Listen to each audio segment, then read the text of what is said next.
안녕하세요. 저는 오남매를 키우고 있는 아빠입니다. 요즘 세상에 애가 다섯이라고 하면 다들 눈을 동그랗게 뜨고 놀라기 바쁘죠. 저 역시 제가 오남매를 키우는 아빠로 살 줄은 상상도 못했는데 사람 일이라는 게 한치 앞을 모르니 재미있는 거죠. 그간 많은 사연들을 접해봤었지만 아마 저처럼 허무맹랑하고 절망스러운 사연이 또 있을까 싶습니다. 아내는 제가 첫눈에 반했던 첫사랑이었어요. 보자마자 어찌나 웃는 모습이 아름답던지 아무 생각이 나지 않고 멍해졌습니다. 처음으로 누군가를 절실하게 원해봤고 그리워해봤던 순간이었죠. 저 사람이 아니면 정말 안 될 것 같다는 생각 때문에 저는 아내의 마음을 얻으려 많은 노력을 했었습니다. 그런 제 마음이 아내에게도 닿은 건지 간절한 제 마음을 받아줘 저희는 소중한 연인이 되었어요. 아내와의 연애는 그저 황홀했고 행복했습니다. 이상형의 첫사랑이던 아내와의 1분 1초는 말할 것도 없었죠. 그렇다고 또 저만 과하게 사랑한 건 또 아닙니다. 아내 역시 저 못지않게 제게 많은 사랑을 주었고 저희는 남부러울 것 하나 없이 행복한 나날을 보냈어요. 서로가 사회에서 성장해 나가는 모습들을 가장 가까이에서 지켜보며 응원을 해주며 사랑을 키워갔습니다. 긴 시간을 함께하던 끝에 저희는 결혼을 했고 첫사랑과의 결혼이라는 타이틀에 많은 이들의 부러움을 사게 되었죠. 긴 연애 끝에 한 결혼이었음에도 결혼 후 달라진 건 없었습니다. 여전히 아내를 보면 설레는 마음이 있었고 이 사람이 내 아내라는 게 믿기지 않을 정도로 참 좋았죠. 이렇다 보니 저희 부부는 사이가 정말 좋았고 동네에서도 지인들 사이에서도 유명한 인고 부부였습니다. 결혼 후 바로 아이가 생겼고 그 바람에 아내는 퇴사를 결정한 후 집에서 살림과 육아를 맡아줬어요. 분명 답답하고 힘들 법도 한데 제 아내는 오히려 밖에서 온종일 일하는 저를 더 걱정해줬고 많이도 챙겨줬습니다. 그 어린아이를 키우며 버겁고 힘들 텐데 단 한 번도 저녁 밥상을 대충 차려준 적이 없었죠. 그뿐 아니라 아침에도 손수 따뜻한 밥상을 차려주는 아내였습니다. 엄마로서도 아내로서도 100점이던 사람이었죠. 이런 아내와 토끼 같은 자식을 두고 있으니 솔직히 세상 부러울 게 없었어요. 저를 살아가게 하는 원동력이 바로 제 가족들이었죠. 문제 아닌 문제는 사이가 너무 좋아서 그런지 연달아 쭉 아이를 낳게 되었고 결국 5남매의 부모가 되었다는 겁니다. 저희 부부 모두가 아이를 좋아하고 원했기에 3명 정도를 낳을 생각이긴 했어요. 그러나 이렇게 5남매를 키우게 될 줄은 상상도 못했습니다. 사이도 좋았던 부부가 5남매를 키운다고 하니 주변에서는 엄청난 이슈였고 또 저희 부부를 대단하게 여겨주시더라고요. 요즘 아이 1명 키우는 것도 벅찬 세상에 5을 어떻게 키우냐며 대단하다고 말이죠. 저희 부부가 5남매를 낳고도 걱정 없이 살 수 있었던 건 솔직히 제가 버는 돈으로 충분히 여유 있게 살 수 있었고 아내가 집에서 해주는 살림과 육아 덕분에 가능했습니다. 아내도 저도 각자 맡은 일에 최선을 다했기에 5남매를 키우는 건 솔직히 큰 문제로 다가오지 않았죠. 사실 아내에게 미안한 부분들도 많았습니다. 사업가로 승승장구하면서 가장으로서 역할을 다하느라 애들 곁에 늘 있어주는 아빠가 아니라서 가슴 한켠에는 늘 미안함이 있었죠. 그런 저를 보며 아내는 늘 말해줬습니다. 여보, 요즘 왜 자꾸 말끝마다 미안하다는 말을 하고 그래? 진심으로 미안해서 그렇지. 5남매 키우는 것도 벅찰 텐데 힘든 내색 한 번을 안 하고 군말 없이 살림에 육아에 다 해주니까. 여보, 그렇게 따지면 당신은? 당신도 쉴 수 있으면서도 안 쉬고 우리 5남매 안 굶기려고 휴무도 없이 일하잖아. 그냥 그렇게 생각해봐. 나도 여보도 각자 역할에 최선을 다하는 거라고 생각해봐봐. 비교하는 건 아니지만 다른 집 아내들 보면 독박 육아에 모내해서 힘들다고 하는데 당신은 어쩜 그런 게 없냐? 정말 고마워 여보. 에이, 솔직히 오남매에 나까지 먹여 살리려고 노력하는 무거운 당신 어깨만큼 힘들까? 나야 뭐 애들 보고 집에서 살림하는 게 전부인데 뭐. 당신이야말로 늘 고마워. 아내는 정말 외모만큼이나 마음씨도 훌륭했습니다. 이런 아내가 있으니 제가 더 열심히 할 수밖에 없었죠. 그렇게 아내와도 결혼 18년 차가 되었고 이맘때쯤 사업이 더 바빠져서 아내와 소통을 자주 못했습니다. 밤낮 없이 밀려오는 일들을 해결하는 게 꽤 힘들었어요. 이전에는 아무리 바빠도 아내랑 연락할 시간은 있었고 저녁에 잠깐이라도 집에 가서 밥 먹으며 가족들과 시간을 보내고 다시 나와서 일을 했는데 이제는 그럴 수도 없었습니다. 전국을 돌아다니는 일이 자꾸만 생겼고 마음이 쓰였죠. 아무래도 아내에게 아이들 전부를 맡겨두고 제가 자꾸 밖으로 도는 기분이 들었거든요. 아내는 괜찮다며 일이 바쁜 건 좋은 거라고 해줬지만 점점 지쳐가는 아내의 얼굴이 보였습니다. 저 없이 오남매와 사는 게 당연히 힘들 걸 알지만 변해가는 아내의 모습은 왠지 낯설고 생소했어요. 여보, 나야. 연락이 너무 늦었지? 미안해. 밥은 먹은 거야? 애들은 자? 응, 먹었고 다 재웠어. 정말 힘들었겠다. 미안해. 요즘 왜 이렇게 출장 갈 일이 생기는지 모르겠네. 아, 애들은 별일 없지? 내가 다 보고 있는데 별일 있을 게 뭐가 있어, 새삼스럽게. 뭘 그런 걸 물어보고 그래? 왜, 내가 애들 제대로 안 볼 것 같아? 어? 아니야, 여보. 그런 뜻이 아니야. 당신 오늘 너무 힘들었구나. 끊을 테니까 얼른 쉬어. 내일 보자. 왜? 내가 예민한 것 같아? 할 말 있으면 똑바로 말을 해. 사람 짜증나게 하지 말고. 아니야, 여보. 그런 거 아니라 요즘 나 바빠지고 나서 당신이 너무 힘든 게 느껴져서 마음이 불편해. 그냥 힘들면 힘들다고 말해줘, 여보.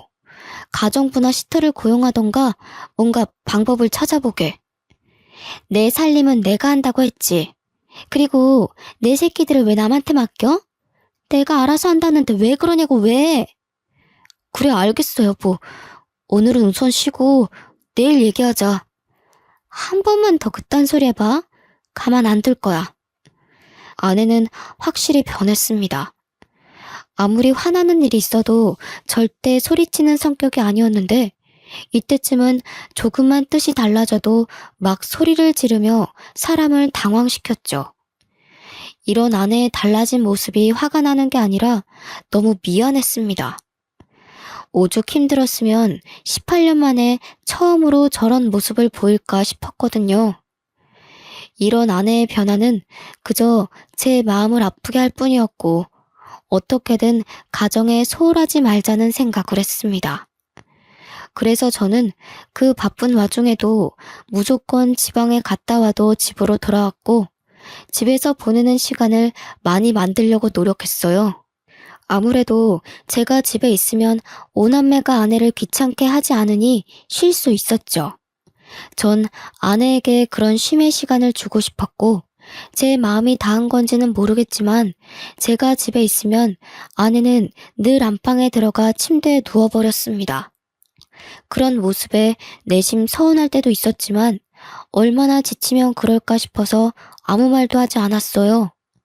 18년 차 부부라고 하기에는 저희 부부는 아직도 서로 조심하는 부분들이 많았습니다.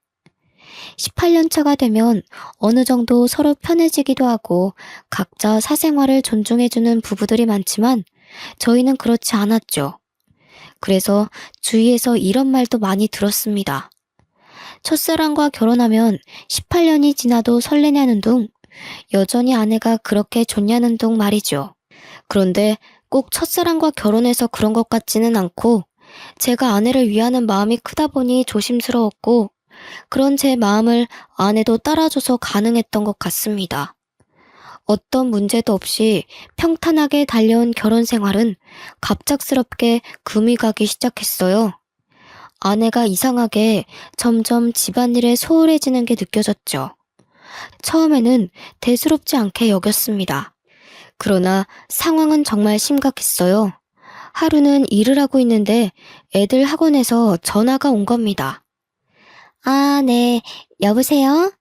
유니, 미니 아버님 맞으시죠? 네, 맞는데 누구시죠? 아, 네, 아버님. 여기 유니미니 학원인데 어머님이 오늘 픽업을 안 오셔서요. 쌍둥이들 집으로 데려다 주면 되는 걸까요? 네? 애들 엄마가 픽업을 안 갔나요? 아, 우선 제가 20분 내로 애들 데리러 갈 테니 잠시만 부탁드릴게요. 죄송합니다. 오남매를 키우며 단 한 번도 이런 일은 없었습니다. 심지어 아내가 몸져 누워도 아이들 픽업은 꼭 본인이 고집해서 했던 일이죠. 애들이 어느 정도 컸기 때문에 집 앞에 내려줘도 충분히 찾아올 수 있었지만 이건 아내가 강하게 고집하던 부분이라 저 역시 그걸 따라줬었습니다. 그런 아내가 셋째, 넷째 쌍둥이들 픽업을 안 갔다고 하니 놀라웠어요. 저는 급하게 애들 학원으로 가며 아내에게 수차례 전화를 했습니다. 5통째가 되니 그때서야 아내가 전화를 받았죠. 여보, 무슨 일 있는 거야? 지금 어디야? 둥이들 학원에서 전화 왔더라고. 그래서 급하게 내가 픽업 가고 있어, 지금. 아, 그럼 해결됐잖아. 왜 전화를 그렇게까지 해? 당신 의처증 있어? 뭐? 뭐라고 한 거야, 지금? 의처증이라니. 당신이 한 번도 이런 적이 없는데 전화도 안 받으니 놀랄 수밖에 없잖아. 내가 애야? 애도 아닌데 뭘 그렇게 걱정을 하는데. 나한테 집착 좀 하지 마. 숨 막혀 죽겠으니까. 당신 정말 말을 그렇게밖에 못해? 어떻게 그럴 수 있어? 그 짧은 시간 동안 내가 얼마나 걱정했는 줄 알아? 알겠다고. 근데 가고 있다며. 근데 어쩌라고. 뭐? 당신 정말 요즘 왜 그래? 힘든 게 있으면 말을 하라고 했잖아. 당신이 말하면 내가 안 들어주는 것도 아닌데 왜 자꾸 삐딱하게 나오는 거야? 아, 됐어. 그냥 나도 좀 놀고 싶고 쉬고 싶어서 그래. 됐니? 그냥 냅둬. 내가 알아서 할 테니까. 그런 무책임한 소리가 어디 있어. 당신이 놀고 싶고 쉬고 싶으면 애들 케어를 누가 해? 그러니까 내가 애들 시터 고용해서 맡기자고 했는데 그것도 싫다며. 그래놓고 애들 내팽개치고 놀고 싶다는 말이 나와? 더 할 말 없으니 그만 좀 떽떽거려. 짜증나 죽겠네. 이날은 결혼 생활 중 가장 잊을 수 없는 날로 기억되었습니다. 한 번도 못 본 아내의 여러 모습을 봤던 날이었죠. 급한 대로 애들을 픽업해 집으로 간 후 저는 생각이 많아졌습니다. 그제서야 바빠서 제대로 직면하지 못했던 집안 꼴이 보였어요. 늘 아이들 먹거리와 간식거리, 그리고 밑반찬으로 가득 차 있던 냉장고는 텅텅 비다 못해 음료수와 인스턴트로만 가득 차 있더군요. 그뿐 아니라 집안 상태는 엉망이었고 설거지는 가득했습니다. 그걸 하나하나 치우며 가까이에서 보니 집안 상태는 최악이었어요. 여기서 제가 충격을 받은 건 아이들끼리 하는 대화를 듣고였습니다. 첫째와 둘째는 고등학생, 중학생이라서 본인들 의견을 확실하게 말하고 표현할 수 있는 나이였죠. 야, 최솔, 너 어제 엄마랑 이야기해봤어? 아니, 해보려고 했는데 엄마가 집에 안 왔잖아. 오빠, 그냥 내 생각에는 아빠한테 말하는 게 좋을 것 같아. 솔직히 지금 이 상황을 좀 봐봐. 이건 아니잖아. 나도 아빠한테 말하고 싶은데 엄마랑 아빠 대판 싸울까봐 그렇지. 아, 모르겠다. 진짜 엄마 요즘 왜 그럴까? 내가 친구한테 말했는데 자기네 엄마랑 아빠도 이러다가 이혼했대. 엄마가 바람핀 거 걸려서. 야, 최솔, 말 함부로 하지 마. 네 친구네 집이랑 우리 집이랑 같아? 엄마는 그냥 잠깐 방황하시는 거겠지. 엄마가 그럴 사람이냐? 아니, 솔직히 난 이상한 게 한두 가지가 아니야. 오빠는 남자라서 잘 모르겠지만 뭔가 동생들도 다 뭔가 아니야, 됐다. 첫째와 둘째의 대화는 머리를 한 대 얻어맞은 것처럼 충격적으로 다가왔습니다. 순간적으로 애들 방문을 확 열고 들어가 무슨 말이냐고 물어볼까 싶었지만 전 그러지 않았어요. 제 머릿속이 너무 복잡해서 이것들을 정리할 시간이 필요했죠. 생각해보니 아내는 단 한 번도 본인 입장을 내세워 본 적이 없었습니다. 늘 제가 원하는 대로 하려고 했고 아이들이 원하는 대로 살았던 사람이었죠. 그런 사람이 갑자기 이렇게 돌변한 건 단순한 이유는 아니겠다 싶었고 전 생각에 잠겨버렸습니다. 어쩌면 아내가 저에 대한 마음이 식어버려 더는 결혼 생활을 유지하고 싶지 않을 수 있겠다는 극한의 상황까지 가버렸죠. 하지만 멍청하게도 저는 아내에 대한 마음이 변한 게 하나 없었고 아내가 저렇게 된 게 전부 제 탓 같았습니다. 마음이 아프고 머릿속이 혼란스러웠어도 저는 오남매의 아빠이니 일을 해야 했습니다. 복잡한 심경은 잠시 뒤로 하고 다시 일에 집중하며 살았어요. 여전히 아내는 밖으로 돌았고 첫째와 둘째가 막내까지 돌보고 있다는 사실을 알게 되었습니다. 결국 아내의 의견을 듣지 않고 가사 도우미와 베이비시터를 고용해 아이들을 맡겼죠. 아내에게 대체 왜 그러냐고 따져 묻고 싶어도 너무 바빠서 그럴 시간도 없었고 아내랑 마주할 시간도 없었어요. 분명 아내도 베이비시터와 가사 도우미를 고용한 걸 알 텐데 제게 아무 말도 하지 않는 걸 보고 절망했습니다. 이제 정말 걷잡을 수 없을 정도로 아내와 멀어진 기분이 들었죠. 조금만 지나면 제가 숨 쉴 틈이 생기니 그때가 되면 아내에게 대체 왜 그러냐고 물어보려던 참이었어요. 그러던 어느 날 첫째에게 연락 한 통을 받았고 모든 게 무너지는 기분이었습니다. 다급하게 통곡을 하며 전화가 왔고 그 전화 내용은 셋째가 교통사고가 났다는 연락이었죠. 놀란 마음에 엄마는 어디 있는지 물어볼 새도 없이 전 곧장 병원 응급실로 향했습니다. 그렇게 도착해보니 첫째와 둘째가 울며 의식 없는 셋째 곁을 지키고 있었고 병원 관계자들은 저를 보며 보호자가 맞냐고 묻는데 정말 하늘이 무너지는 기분이었어요. 셋째가 사고가 났는데 보호자인 애엄마가 연락 두절이라 애들이 이러지도 저러지도 못했더라고요. 제게도 물론 전화를 했으나 전 회의 중이라 아예 받지도 못했습니다. 그 긴 시간 동안 애들끼리 얼마나 무섭고 불안했을지 또 셋째는 얼마나 아팠을지 생각하면 가슴이 찢어지는 기분이었죠. 정신이 없었지만 차근차근 해결해 나가려 정신을 딱 붙잡았습니다. 그런데 또 충격적인 얘기를 들어야 했어요. 보호자분, 환자분과 보호자분 수혈 적합검사를 실시해보았는데 수혈 자체가 불가능하세요. 지금 환자분 혈액 수치가 너무 떨어져서 B형의 혈액을 구해서 응급수혈해야 되거든요. 여기 보호자가 수혈 동의서 작성해 주셔야 되세요. 네? 왜 수혈 검사가 안 되는 거죠? 아니, B형이요? 제가 윤이랑 혈액형이 같은데 무슨 말씀이세요? 윤이 A형 아닌가요? 네? 아니에요. 방금 검사실에서 연락받았는데 최윤님 B형이라고 확인받았습니다. 혹시 A형으로 알고 계셨어요? 일단 수치가 계속 떨어지니 서명 좀 바로 부탁드려요. 저는 정말 당황스러웠습니다. 우리 셋째가 B형이라니. 저랑 아내는 모두 A형인데 어떻게 B형이 나올 수 있겠습니까? 그제서야 셋째가 저와 닮은 구석이 없는 게 눈에 보이더라고요. 그러나 아내는 닮은 구석이 있기도 했고 오남매가 각자 다르게 생겼으니 그럴 수 있겠지 생각하며 살았습니다. 외적으로는 닮은 게 없었지만 살다 보니 뭔가 저랑 비슷한 구석들이 보였거든요. 아니, 더 정확하게는 애초에 친자가 아닐 거라는 의심을 해본 적이 없었죠.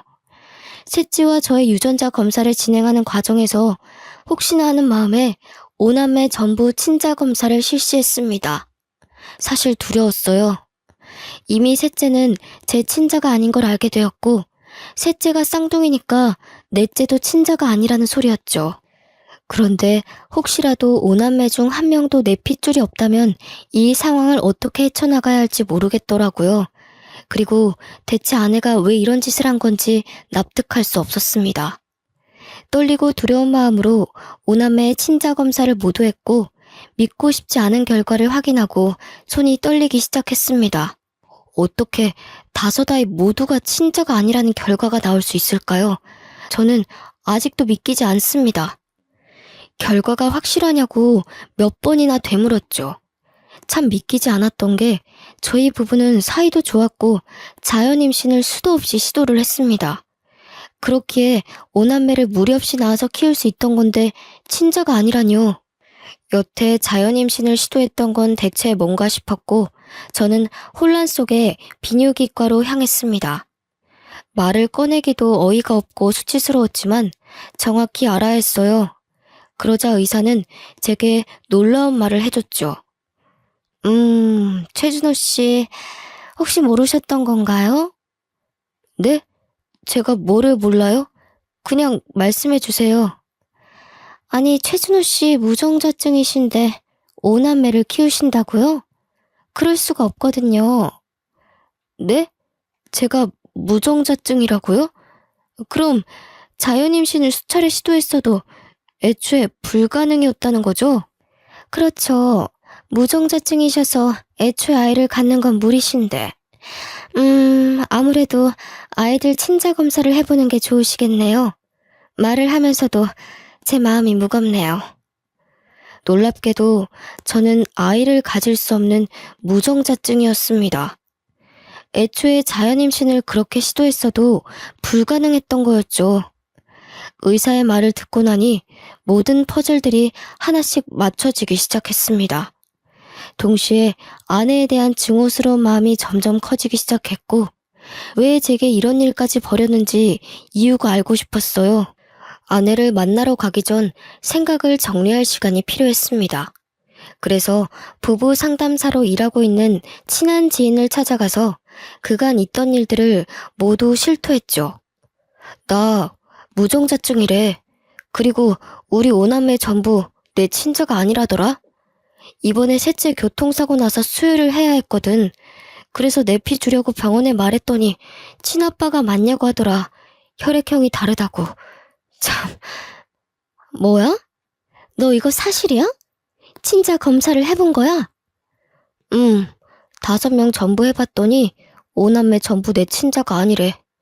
나는 지금 이것도 충격이지만 대체 그 사람이 왜 나한테 그랬는지 너무 알고 싶어.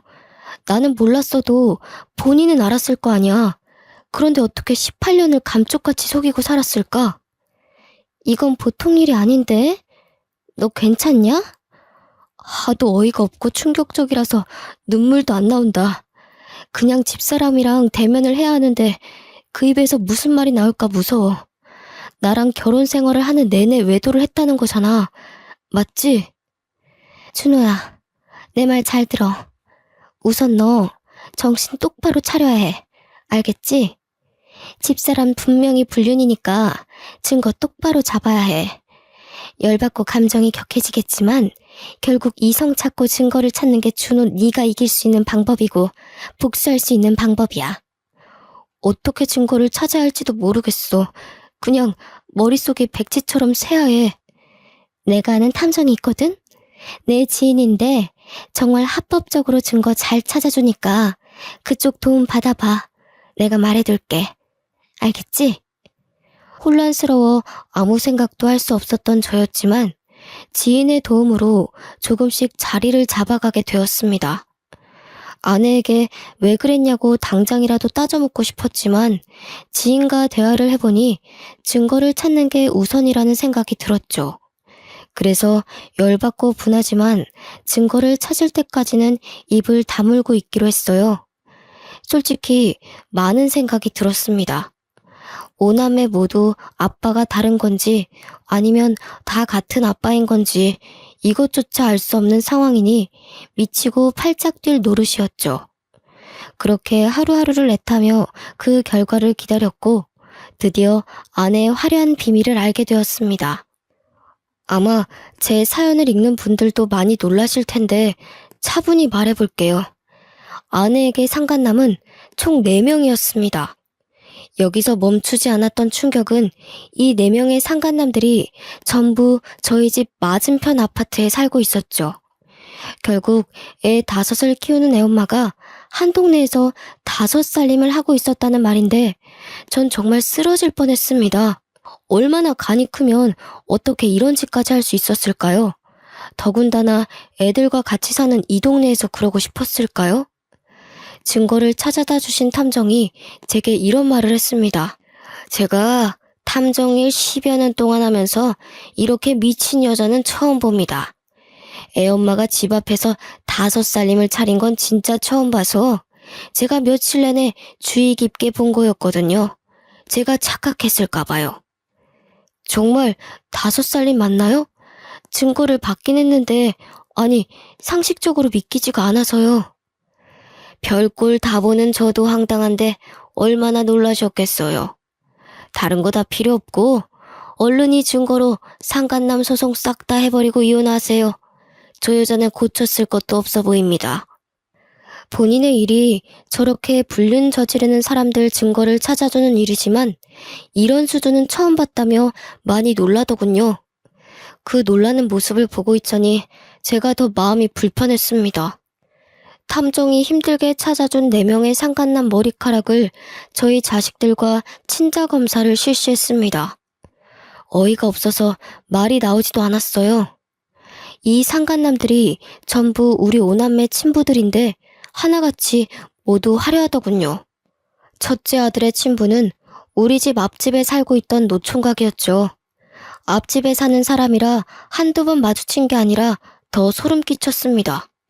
심지어 우리 첫째랑도 마주친 적도 있었고 놀이터에서 노는 저희를 보며 애가 참 잘생겼다고 놀아준 적도 있었어요. 지금 와서 생각해보면 저랑 애만 빼고 둘은 아주 스릴 넘치는 짓거리를 하며 그 더러운 관계를 유지했더라고요. 첫째 친부의 정체를 알고 나자 온몸에 힘이 빠졌지만 아직도 들을 상간남들이 너무 많이 남아서 멍하니 들었습니다. 둘째 딸아이는 우리 집 윗윗집에 살고 있는 60대 유부남이라고 하더군요. 이 집은 제가 또 잘 알아서 눈물이 날 것 같았습니다. 60대 부부가 참 열정이 넘쳤고 자주 마주치게 되어 저희 집에서도 그 집에서도 함께 술자리를 자주 가졌었죠. 제가 형님, 형수님 하며 깍듯하게 대했고 서로 참 잘 지냈는데 어떻게 이런 일이 생길 수 있는 건지 모르겠더라고요. 심지어 아내가 둘째 임신했을 때 그 형님과 형수님이 저 대신 아내를 잘 챙겨주셔서 비싼 선물도 자주 해드렸었습니다. 그런데 지금 와서 보니 형님은 지혜를 임신한 아내를 챙겼던 거였지요. 저와 형수님을 제대로 기만한 거였습니다. 세상에 믿을 사람 하나도 없다지만 어떻게 이런 일이 있을 수 있을까요? 저는 둘째 친부의 정체를 듣고 참았던 눈물이 쏟아졌고 멘탈이 무너졌습니다. 더는 버틸 수 없었고 듣고 싶지도 않았죠. 그러나 너무 야속하게도 들어야 했고 알아야 했습니다. 셋째, 넷째, 우리 쌍둥이들 친부는 맞은편 아파트에 살고 있는 20대 건장한 청년인데 아마 눈마저 어떻게 불륜을 저지르다 애가 생긴 것 같았습니다. 그러다 관계가 유지가 되었던 것 같았죠. 이쯤 되니 아내의 능력에 무한한 박수라도 쳐주고 싶더군요. 마지막 우리 막내 친부는 아파트 헬스장에서 만난 30대 몸 좋은 트레이너였는데 이건 제가 이어준 사이 같아서 절망했네요. 아내가 체력적으로 많이 힘들어하고 애들 보느라 답답해하는 게 마음이 불편해서 아파트 상가에 있는 헬스장이라도 가라고 돈까지 쥐어줬거든요. 가기 싫다는 아내에게 꼭 가서 운동하라며 다그쳤죠. 아내가 우울증이 올까봐 어디라도 나가서 조금 움직였으면 하는 마음이었는데 거기서 트레이너랑 눈이 맞아 막내가 태어날 줄은 몰랐죠. 노총각의 60대 유부남에 20대 청년에 30대 트레이너까지. 한 동네에서 이렇게 바람을 피는 것도 아주 대단하다 싶었습니다. 능력이 아주 좋은 거겠죠? 저는 자리를 깔아줘도 못할 것 같았거든요. 눈이 확 뒤집혔고 충격을 너무 많이 받아서 말도 제대로 못하고 있었는데 아내가 집으로 왔습니다. 한동안 외박도 말없이 하고 집안일은 아예 손을 떼버렸고 애들도 제대로 보지 않았죠. 아내가 오면 다툴 게 뻔했고 이 놀라운 사실을 애들이 듣기는 원치 않았습니다.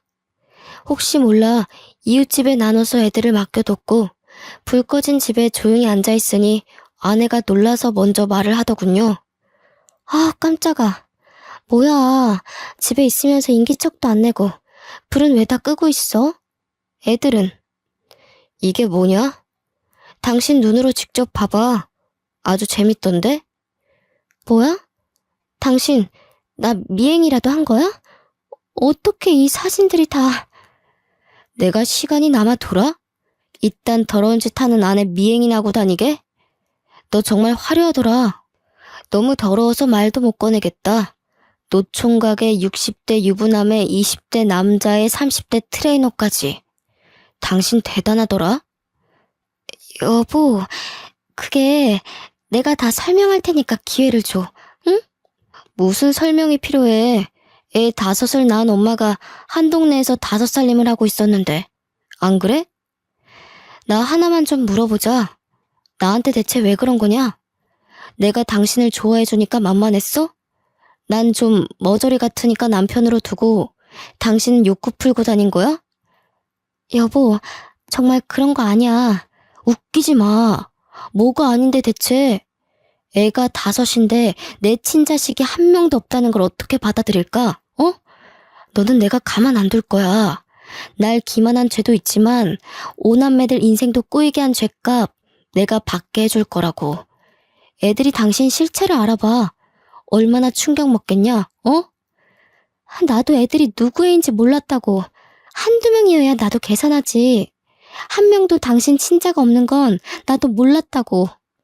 아, 물론 섞인 건 알았지만, 진짜 몰랐다고 나도. 미친 소리 하고 있네. 당신이 사람이냐? 짐승이지. 입이라도 다물고 있어. 추하다 당신. 아내와 대화를 했지만 역시 말 같지도 않은 소리를 하며 저를 더 열받게 했습니다. 애들 아빠가 섞인 건 알았지만 누가 누구 아이인 줄 몰랐다는 말을 듣고 충격을 받을 수밖에 없었죠. 거기다가 친자가 하나도 없을 줄 몰랐다는 말에 전 기함을 토했습니다.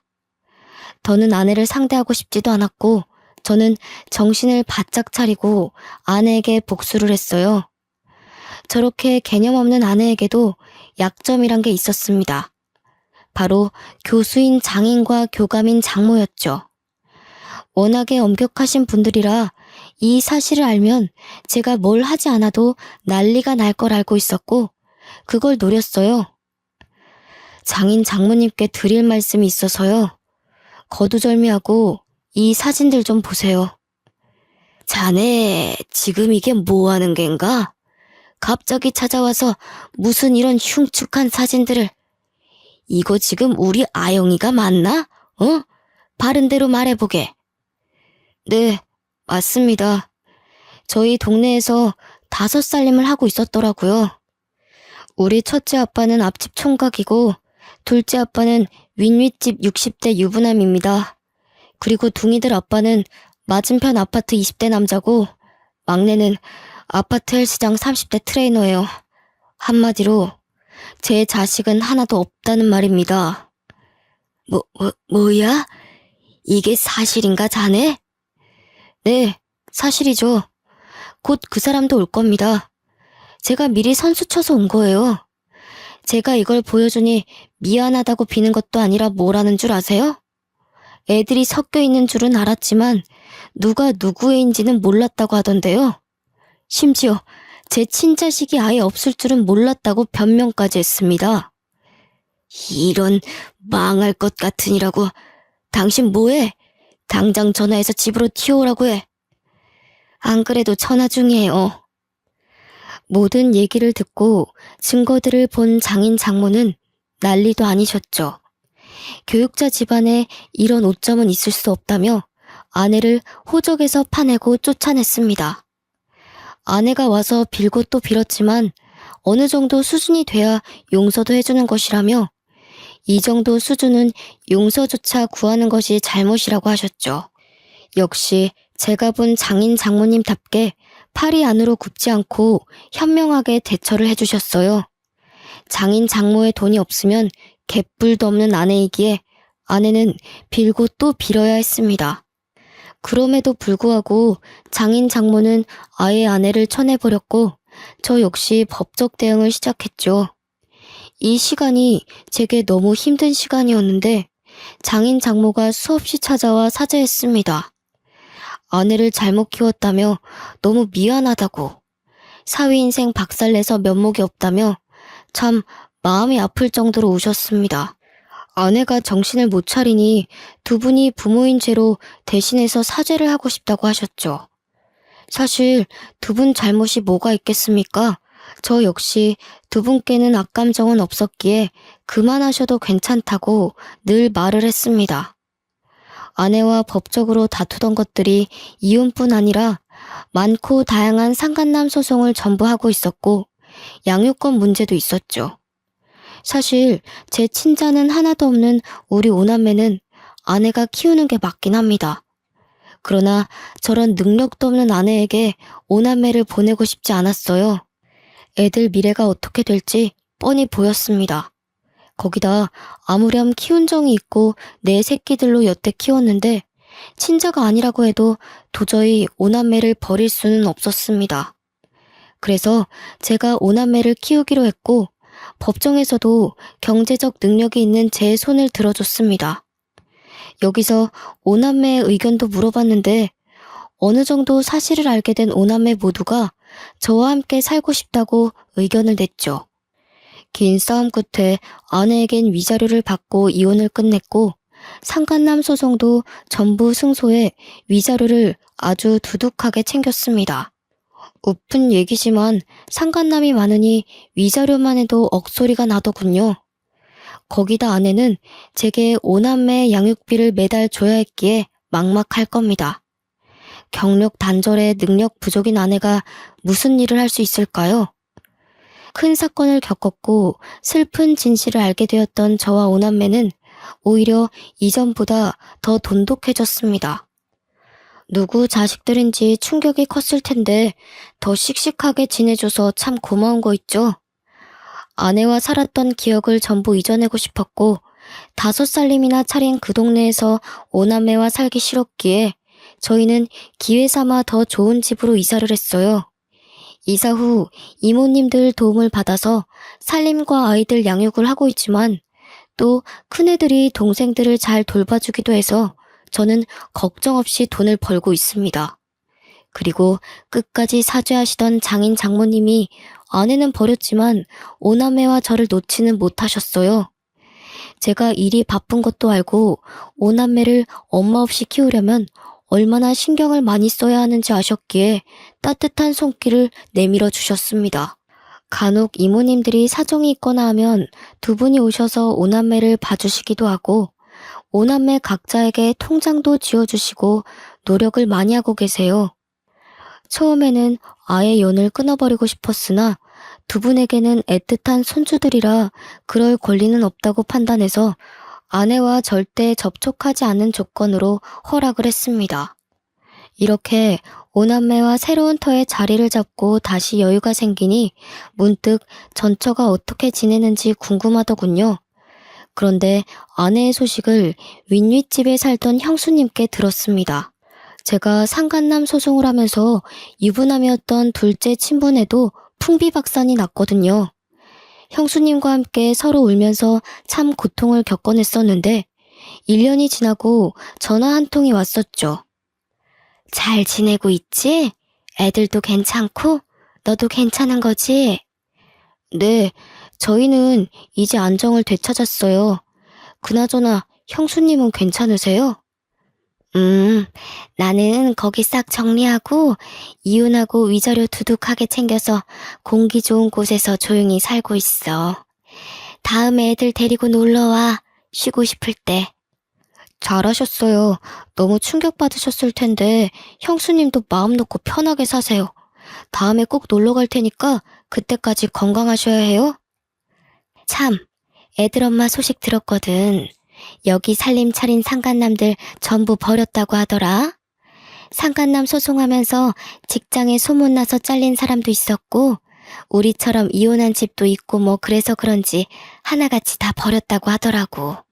아, 그래요? 그거 참 잘 됐네요. 쌤통이네요. 더 쌤통은 친정에서도 버림받았잖아. 그래서 지금 오갈 곳도 없고 돈도 없어서 숙식 제공해주는 식당에서 설거지하고 뭐 그런가 봐.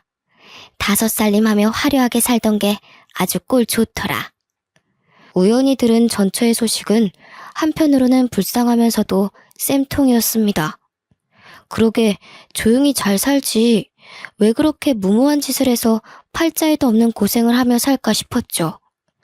저는 지금도 앞으로도 오남매만을 위해 살 겁니다. 주변에서는 그렇게까지 왜 책임을 지냐고 하지만 누가 뭐라고 해도 제 자식들이거든요. 제 사연을 끝까지 봐주신 분들도 왜 친자가 아닌데 키우냐는 말보다는 오남매와 제 앞날을 응원해 주시길 바랄게요. 긴 사연 들어주셔 감사드리고 돌다리도 두들겨 보고 건너자고요 우리.